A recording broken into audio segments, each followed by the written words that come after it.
சுந்தரமூர்த்தி சுவாமிகள் அருளி செய்தது 7ஆம் திருமுறையான திருப்பாட்டு. யோகத்தால் சிவமையானவர், நட்பால் சிவமையானவர், வடிவத்தால் சிவமையானவர் சுந்தரமூர்த்தி சுவாமிகள். அவர் அருளிய 7ஆம் திருமுறையில் நாம் சிலவற்றை சிந்திக்கலாம். 7 என்று ஏன் வைத்தார் என்றால், 7 என்றால் எழுச்சி என்று பொருள். அது எல்லா உயிர்களும் எப்பொழுதும் எழுச்சியா இருக்கும், ரொம்ப கியூட்டா இருக்கும். அதனை சாதனை இயல்னு சொல்லுவாங்க. 7ஆம் திருமுறை, 8ஆம் திருமுறை, 9ஆம் திருமுறை, 3 திருமுறைகளும் சிவபெருமானுடைய அருளை பெறுவதற்கு சாதிக்கும் சாதனை இயல். அதில் முதல்ல உள்ளது 7ஆம் திருமுறை. ஏனென்றால் யாவையும் சூனியம் சத்தெதிர் ஆதலின் சத்தே அறியாது அசத்தெழுது அறியாது இருதிற நல்லது இரண்டல் ஆன்மா என்பது சிவஞான போதம் 7ஆம் திருப்பா. ஆகிய விளக்கம்தான் சுந்தரமூர்த்தி சுவாமியுடைய திருப்பாட்டு. அவர் அறியது 7. 7க்கு சிறப்பு அதிகம் இருக்குது.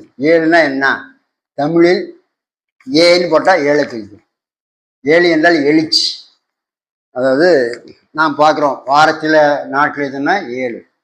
நம்ம உடம்புல உள்ள தாது பொருட்கள் 7: முடி, தோல், நரம்பு, மஜ்ஜை, சதை, இரத்தம், நரம்பு, அப்புறம் உயிரணுக்கள், சுக்கிலம் சொல்லணும். இப்படி மொத்தம் 7 சப்த தாதுகள்னு சொல்லுவாங்க. இந்த 7 சப்த தாதுகளும் எல்லா உயிர்களுக்கும் உண்டு.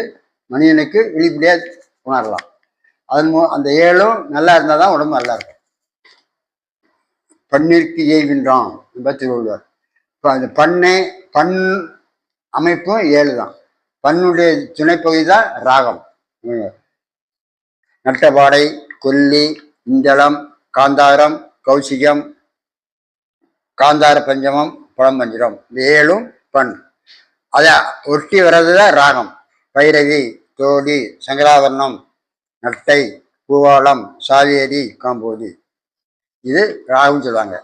அந்த 7 கீதங்களும் எங்கே பிறக்குன்னா உடம்புல பிறக்குது. அது சைவ கீதம்னு சொல்லுவாங்க. அந்த சுந்தரமூர்த்தி சுவாமியில் எழுதிய அருளிய அந்த திருத்தொண்ட தில்லைவாழ்ந்தார், அதுக்கு சைவ கீதம்னு பேர். ஏன்னா அந்த ஒரு பகுதி இல்லைன்னா 17 திருமுறை கிடையாது. ஏன்னா 17 திருமுறைக்கு ஆதாரமே சைவ கீதமான திருத்தொண்டத்தொகை. அது அருளியதான் சுந்தரமூர்த்தி சுவாமிகள். அவர் தான் மிக மிக முக்கியமான. ஏன்னா அடியாருடைய அருளை பெறுவதற்கு தானே வடிவெடுத்து வர்றாரு. இந்த சிவனுடைய ஒரு மறு வடிவம் தான் சுந்தரமூர்த்தி சுவாமிகள். அடியாருடைய அன்பு எப்படி இருக்குன்னு அவருக்கு தான் தெரியும்.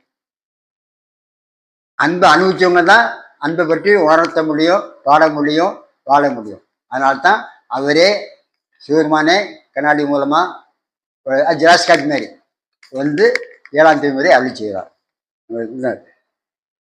இந்த ஒரு பண் 7 இசை எங்கே பிறக்குனாச்சு, முதல்ல மிடரு, நாக்கு, அன்னம், நெற்றி, தலை, நெஞ்சு, மூக்கு, இந்த 7 இடத்துலதான் ஒலி பிறக்கும். அத குரல், துத்தம், கைக்கிளை, உலை, இலி, இளரி, தாரம் சொல்லுவாங்க. இல்லை நமக்கு முக்கியமா சப்தகுருன்னு சொல்லுவாங்க. சப்தகுரு என்றால் நான் பூஜை பண்ணும்போது சுவாமிக்கு பின்பக்கம் மேற்கு இருக்கும். அவங்களுக்கு 7 குரு பேரும். 7 குரு யாருன்னா கங்கை, யமுனை, சரஸ்வதி, மகாலட்சுமி, நந்திதேவர், மகாகாலர், விநாயகர். இதை சப்தகுருன்னு சொல்லுவாங்க. சப்தஸ்தானங்கள் சொல்லுவாங்களா, அதாவது திருவையாறு சிறந்த ஸ்தலம். காவியாற்றினுடைய 5 நதி பெயரிடும். அதை சுற்றி 7 முக்கியமான ஸ்தலங்கள் இருக்குது. அது சப்தஸ்தானம் சொல்லுவாங்க. திருவையாறு, திருப்பழனம், திருச்சோட்டுத்துறை, திருவேதிகுடி, திருக்கண்டியூர், திருப்பூந்துருத்தி, திருநெய்த்தானம், இந்த 7 ஊரும் சப்தஸ்தானங்கள்னு சொல்லுவாங்க. அதே போல் சிவபெருமான் நடனம் ஆடுறாரு உமாவதியோடு சேர்ந்து. அதுக்கு சப்த விடங்க தலம் சொல்லுவாங்க. சப்தம்னா ஒலி, சான்னா 7, விடங்கம்னா ஒளியால் செதுக்கப்படாத சிவபெருமானும் உமாதேவி. அந்த தலம் எங்கே இருக்குன்னா திருவாரூர் ஒட்டி இருக்குது. திருவாரூர் அசபா நடனம், திருநாகைக்காரணம் கைவீசி நடனம், திருக்காராயில் உக்கட நடனம், திருக்கோளிலி பிரிந்து நடனம், திருமறைக்காடு வம்சபாத நடனம், திருவாய்மூர் கமல் நடனம், திருநள்ளாறு உண்மத்து நடனம். இதெல்லாம் 7 நடனம்னு சொல்லுவாங்க. அதில் நம்ம உடம்புல நம்ம உலகத்தை சொல்லுவாங்க. 3 சுற்றம் முரங்கு நிறையிடை என்பது திருவாசகம். அது நாம் வாழ்கிற உலகம் இது. நமக்கு சுற்றம் எதுனா முதல்ல தந்தை வெளி, 2வது தாய் வெளி, 3வது கணவன் அல்லது மனைவி வழி. 3 பேர் வழியிலையும் நமக்கு இந்த வினையும் வரும், புண்ணியமும் வரும், எல்லா நலனும் கிடைக்கும். அதான் 3 பேர் சுற்றம் முரண்பூர் நடையிலே என்று சொல்வார் திருவாசகம் மாணிக்கவாசகர். அதில் 3 இந்த சுற்றங்கள் உலகத்தில் வாழ்றாங்க. அதே போல உலகமும் 3 இருக்குது. மேலுலகம் 7, கீழ் உலகம் 7, நடு உலகம் 7. இப்படி 3 இடத்துல உலகம் இருக்குது. அதில் கீழ் உலகம்னா நரகம், அதான் இருட்டாக இருக்கும், துன்பம் மட்டும் இருக்கும், ஒன்றுமே கிடையாது. அதலை இதலை சதலை நிதலை திராதலை ராஜதலை மேகதலை, இந்த 7ம் கீழ் உலகம். மேலுலகம் சொல்லுவாங்க. அதை இது சொர்க்கத்தில் வாழ்கிற மக்கள் இன்பமாக இருப்பாங்க, ஒளியுடமாக இருக்கும். நடுவில் நம்ம வாழ்கிற நடு உலகம், அதான் இருவினை உலகங்களாங்களா, ஒளியும் இருக்கும் இருட்டும் இருக்கும். பூலோகம், தேவலோகம், சோர்லோகம், ஜனலோகம், தபோலோகம், மகாலோகம், சத்தியலோகம். இந்த 7ம் நடுவில் உள்ள உலகங்கள். இப்படி மேலே உள்ள உலகங்கள் 7, நடுவில் உள்ள உலகங்கள் 7. அதுபோல கீழேயும் 7 உலகம் இருக்குது. அள்ளல், ரௌரம், தும்பிபாகம், கூடாத்தலம், செந்துதானம், பூதி, மாபூதி, இப்படி 7 வகையான உலகங்கள் கீழே இருக்குது. அது நரகலோகம்னு சொல்லுவாங்க. ஏன்னா அங்கே துன்பம் தான் இருக்கும், இருட்டாக இருக்கும், இன்பத்துக்கு இடம் கிடையாது.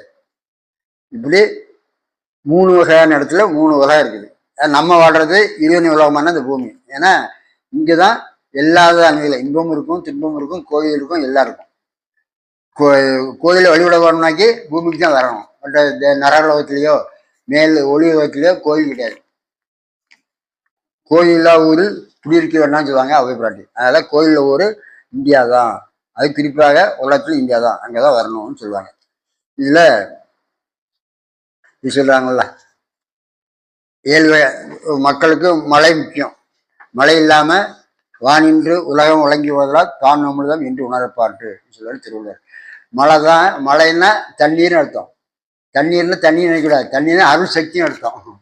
ஏன்னா தண்ணி இல்லாமல் வாழ முடியாது.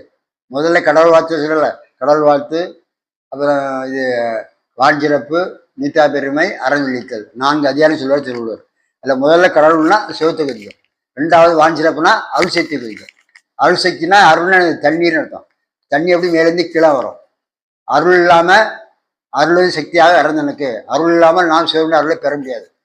இதே போல் தண்ணி இல்லாமல் உலக மக்கள், உலக உயிர்கள் வாழ முடியாது. மனுஷன் மட்டும் இல்லை, எல்லா 7 வகை ஜீவராசிகளுக்கும் தண்ணீர் தேவை. ஜீவராசி யாரா நம்ம தாவரம் ஓரளவு ஜீவராசி.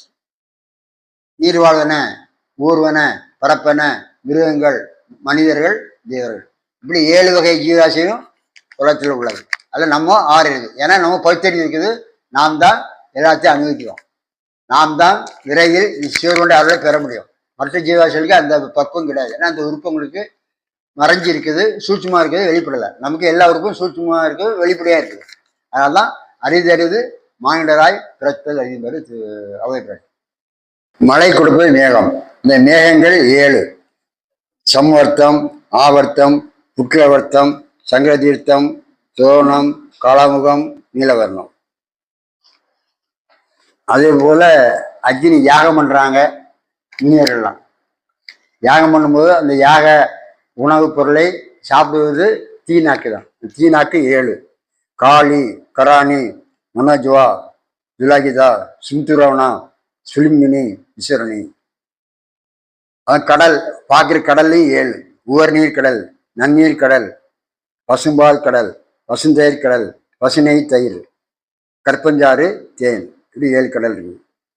நம்ம முனிவர்கள் தான் கடவுளுடைய அருள் பெற்றவங்க, கடவுளுடைய அருளை பெறக்கூடிய வழிகாட்டுறவங்க அவங்க தான். இந்த முனிவர்கள் நம்ம இந்தியாவில் தான் 7 பேர்: அகஸ்தியர், அங்கிராசர், கௌதமன், காசிபன், புலஸ்தியன், மார்க்கண்டேயன், வசிஷ்டர். அதுபோல் அம்பாளுக்கு பின்னாடி இந்த சப்தகன்னி இருப்பாங்க. சப்தகன்னிகள்னா அருள் சக்தியினுடைய பணியாளர் மாதிரி, அதே அருள் சக்தியினுடைய வேலையில் அவங்க செய்வாங்க. அவங்க சப்தகன்னிகள் 7 பேர்: அபிராமி, மகேஸ்வரி, கௌமாரி, வராகி, இந்திராணி, காளி, நாராயணி. அதே போல் மாயை நம்ம பார்க்கணும் பொருட்கள். இந்த பொருட்களை மாயைன்னு சொல்லுவாங்க. மாயை ஒன்று ஜடப்பொருள், சிவம் பேரறி பொருள், உயிர் சிற்றடி பொருள். இந்த மூணு இருக்குது. இந்த மூணும் அழியாது என்று உள்ளது. யாராலும் பிறப்பிக்க முடியாது, அழிக்கவும் முடியாது. என்றும் அழியாது, பிறப்பிறப்பு கிடையாது. அது சத்துன்னு பேர். சிவபெருமானுக்கு சிவசத்துன்னு பேர், உயிர்களுக்கு சதசத்துன்னு பேர், இதுக்கு ஜடச்சத்து. இது மாயை. எல்லா பொருளும் கண்ணால் எதெல்லாம் பார்க்க எல்லாம் மாயை தான். மாயினுடைய குணங்கள் 7. கற்றும் அறியாமை, அப்போ களவு செய்தல், கண்டது மறுத்தல், அறிந்தது மறத்து போறது, பொறாமை, காழ்ப்புணர்ச்சி, அப்போ இருந்தும் ஈயாமை. இந்த மாதிரி கெட்ட குணங்கள் 7 குணமும் யாற்றுக்குது? மாயை வயப்பட்ட மண்ணினருக்கு. வள்ளல்கள் இந்தியா தமிழ்நாட்டில் வள்ளல்கள் 7 பேர் இருக்காங்க. வாரி, காரி, ஓரி, ஆய், நள்ளி, பேகன், அதியமா. 7 பேரும் தமிழ்நாட்டு ஆழ்ந்தவங்க கொலையாளிகள். அது 7 வள்ளல்னு சொல்லுவாங்க. சம வலிமை உள்ளவங்க 7 பேர் இருக்காங்க நம்ம இந்தியாவில். கிமு 5000 பட்சத்தில் ஏன்னா பகன், இடும்பன், ஜராசந்தன், வாசமல்லன், கீசகன், துரியோதனன், பீமன். அதில் பீமன் தான் இந்த 7 பேருக்கு சம வலிமை. 7 பேர் கூட சண்டை போட முடியும். இவங்களோட சண்டையில் வலிமையை குறைஞ்சவங்க கூட சண்டை போட மாட்டாங்க. 7 பேர் சண்டை வந்தால் அதை யார் ஜெயிச்சாங்களோ அவனுக்கு இவங்களோட வலிமையை போயிடும். அப்படி பீமன் தவிர பாக்கி 5 பேர் சண்டை போட்டு கொண்டுட்டான். அந்த 5 பேர் வலிமை அவன்கிட்ட இருக்குது பீமன்கிட்ட. பீமன் துரியோதனோட சண்டை போகிறான், ஜெயிக்க முடியல. அப்போ கண்ணப்பன் வஞ்சனை பண்ணி ஒரு மோசடி பண்ணி வீழ்த்திட்டாரு. ஏன்னா அதனால தான் பீமன் ஜெயிக்கிறான், துரியோதனன் வந்துட்டார். துரியோதனன் இறந்தாலும் அவனுக்கு ஒரு வருத்தம் இருக்குது. என்னன்னா பஞ்சாபட்டம் 5 பேரும் கொல்லணும்னு நினைக்கிறான். அதுக்கு அவன் நண்பர்களோட துணை தேடுறான். அவங்கள சிரஞ்சீவின்னு சொல்லுவாங்க. சிரஞ்சீவியும் நம்ம இந்தியாவில் 7 பேர் இருக்காங்க. சிரஞ்சீவினா என்றும் உள்ளவங்கள், அதாவது இறைவனோட அருள் பெற்றவங்க. அவங்க இப்போ இறைவனோடு கலந்திருந்தாலும் அவங்களுடைய பெருமையும் புகழையும் அவங்களுடைய தொண்டையும் நான் இப்பொழுதும் படித்து கொண்டிருக்கிறோம், சொல்லி கொண்டிருக்கிறோம். வரலாறு இருக்குது. அவங்க 7 பேர் யாருன்னா மகாபலி சக்கரவர்த்தி, அப்புறம் பரசுராமர், அஸ்வத்தாமன், மார்க்கண்டேயன், அனுமார், வியாசர், பீஷ்ணர். இந்த 7 பேரும் நித்திய சிரஞ்சீவிகள் 7 பேர். அதில் எல்லாரும் இறைவனுடைய அருளில் கலந்துட்டாங்க. ஆனால் அஸ்வத்தாமன் மட்டும் இப்பவும் இவ்வளோ இருக்கார். ஏன் காரணம் இதுதான். திருப்புறம்பயம், மூவர் பாடப்பட்ட ஸ்தலம் திருப்புறம்பயம், கும்பகோணத்து பக்கம் இருக்குது. அந்த ஊரில் முதல்ல கிமு 10,000 வாலி தவம் பண்ணுவான், எனக்கு ஒரு நல்ல மகனை கொடுங்க. சிவபெருமான் மகனை கொடுக்குறான். அவன் தான் அங்கே தாங்க வாலிக்கு. அப்புறம் அவன் நாட்டை ஆடுறான். அதே போய் கிமு 5000 துரோணாச்சாரியார் இங்கே வருவார் திருப்புறம்பயத்துக்கு. தவம் பண்ணி எனக்கு 1000 ஆண்டுக்கு மேலே வாழக்கூடிய ஒரு மகனை கொடு. சிவபெருமான் கொடுத்துட்றாரு. அவன் தான் அஸ்வத்தாமன். அஸ்வத்தாமன் துரியோதனன் நண்பன், நல்ல கலை கற்றவன், எல்லா மந்திர ஆற்றல், அஸ்திரசஸ்திரம், அதாவது அம்பு எய்கிறது, சண்டை போட ஆற்றலாம் தெரியும். அவன் பிறந்தேப்போ கிமு 5000. இப்போதான் உயிரோடு இருக்காரு. அதான் ஆச்சரியம். ஏன்னா சிவபெருமான் கொடுத்த வரம். துரியோதனன் சாக கிடக்கும்போது இவன் வருவான். யாரு? அஸ்வத்தாமன். ஏன் சுழிச்சுட்டு இருக்க, என்னாச்சு என்ன, ஏன் உயிர் போனால் மனசுல ஒரு ஆசை இருக்கும். இந்த ஆசை தீர்த்துட்டா உயிர் போயிடும். ஆசை இருக்க வரையும் நிராசையான உயிர் சுழிச்சுட்டு இருக்கோம். உனக்கு என்ன ஆசை இருக்கு சொல்ல, நான் தீர்த்து வச்சிருமா.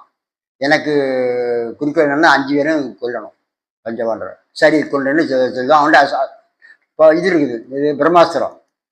ராத்திரி 9 மணி ஆயிடுச்சு. 9 மணிக்கு அவனை கொல்லைக்கு திட்டம் போடுறான். யாரும் அஸ்வத்தாமன். நான் பிரம்மாஸ்திரத்தை விட போகிறேன், 5 பேரும் கொண்டுருவேன். ரொம்ப சந்தோஷம்ன்றான் தெய்வனை. இது கண்ணபிரானும் உணர்ந்துட்டாரு. அந்த 5 பஞ்சபாண்டம் கூப்பிட்டு வாக்கிங் போவோம், வெளியில் அரண்மனை இருக்கக்கூடாதுன்னு சொல்லி கூப்பிட்டு போயிடுவார். பிள்ளைகள் 5 பிள்ளைகளும் படுத்து தூங்கிட்டு இருக்குது. 5 பிள்ளைகள் ஒரே மாதிரி 2 வயசு 3 வயசு தான். 5 பஞ்சபாண்ட குழந்தைகள். இவன் இந்த பிள்ளைய பார்த்தே இல்லை. இங்கேருந்து அம்பை விட்டுருவான் மந்திரம்னு சொல்லி. 5 பேரும் படுத்திருக்காங்க. 5 குழந்தையே கொண்டுரும் இந்த பிரம்மாஸ்திரம். அதுக்கப்புறம் அவன் சொல்லுவான், 5 பேரும் கொண்டாச்சு, ரொம்ப சந்தோஷம். யாருக்கே துரியோதனுக்கு, என்னால முடியாத நீ கொண்டுட்டு, என்னால முடியாத நீ சாச்சிட்ட, ரொம்ப சந்தோஷம் சொல்லுவான். அதுக்கப்புறம் தான் அது செய்தி வரும், பஞ்சபாண்டவர்கள் இவ்வளோ இருக்கிறாங்க, இறந்தது அவங்க பிள்ளைகள். அப்போதான் வருத்தப்படுறான். எனக்கு கோபம் 5 பேர் தான், அவங்க பிள்ளைமே எனக்கு எந்த கால் பொழுதும் கிடையாது, நீ ஏன்டா பிள்ளைய கொன்ன, வாரிசுல வருத்தப்படுறான். துரியோதனன். அப்போ அவன் ஒருத்தன் மன்னிப்பு கேட்டு இனி செய்யணும் போனா இவனி செய்வேன்னு சொல்லி துரியோதனன் உயிரை விட்டுறான். அஸ்வத்தாமன் இப்பவும் இருக்கான். எங்கே இருக்கான்னா வட இந்தியாவில் சத்தீஸ்கர் மாநிலம்னு ஒரு மாநிலம் இருக்குது, இமயமலை பக்கத்தில்.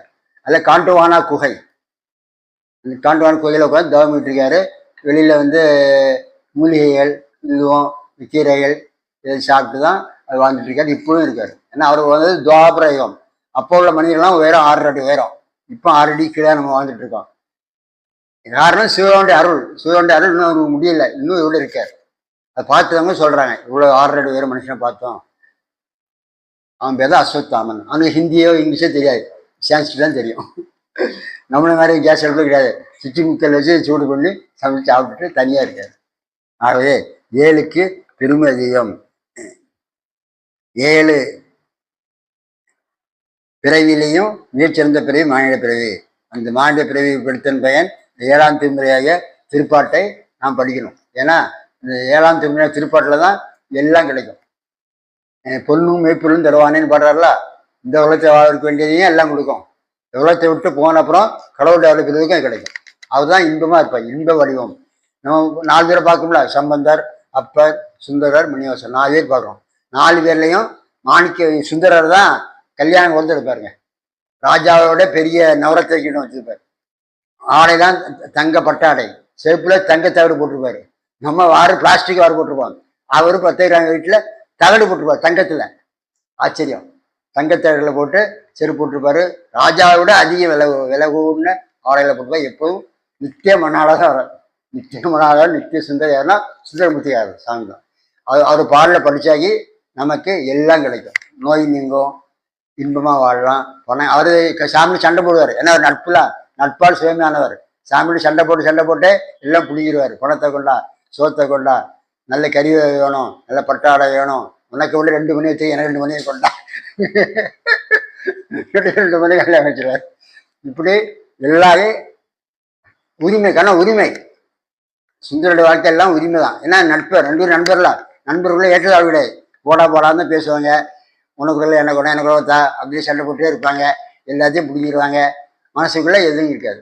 அந்த மாதிரி நட்பு நிலையில வாழ்ந்தது அது. நட்புனா நம்ம நினைக்கவே நட்பு இல்லை, நடுநிலைன்னு அர்த்தம். அதாவது திருக்குறள்ல வரும் நடுநிலை ஐயாமை. நடுநிலைன்னா யோக மார்க்கம் அர்த்தம். யோகத்தால் சுவாமியானவர் சுந்தரம் சுவாமிகள். ஏன்னா யோகம் என்றால் திருமூல சொல்றாரு அஷ்டாங்க யோகம், அஷ்டமா சித்தி. மனசை முதல்ல மனசை ஒடுக்கி மனசுல உள்ள சித்தத்துல சிவத்தை பதிக்கணும். அது ரொம்ப கடினம். அந்த மாதிரி மனதை ஒடுக்கி சித்தத்தில் சிவத்தை பதிச்சு எப்பொழுதும் சிவசிந்தனை படுறார். அதான் மீளா அடிமையும் படுறாருல, அவரு எப்பொழுதும் சிவசிந்தனை இருக்கிறனால்தான் நண்பராக இருந்தாலும் அவருக்கு அடிமைதான். அவர் சொல்ல எந்தினி அன்று நான் முன்னடிமை அல்லவோ என்பாரு மாணிக்க வச்சார். இவரும் சொல்லுவார் மீளா அடிமை, நான் உனக்கு அடிமை தான், நீ எனக்கு ராஜா தான். இருந்தாலும் உள்ளுக்குள்ள நண்பர் மாதிரி சோழமையால் எம்மை உமக்கு சோழமையா தந்தனம் சொல்றாரு பெரிய பிராணத்தை சேர்க்கலார்.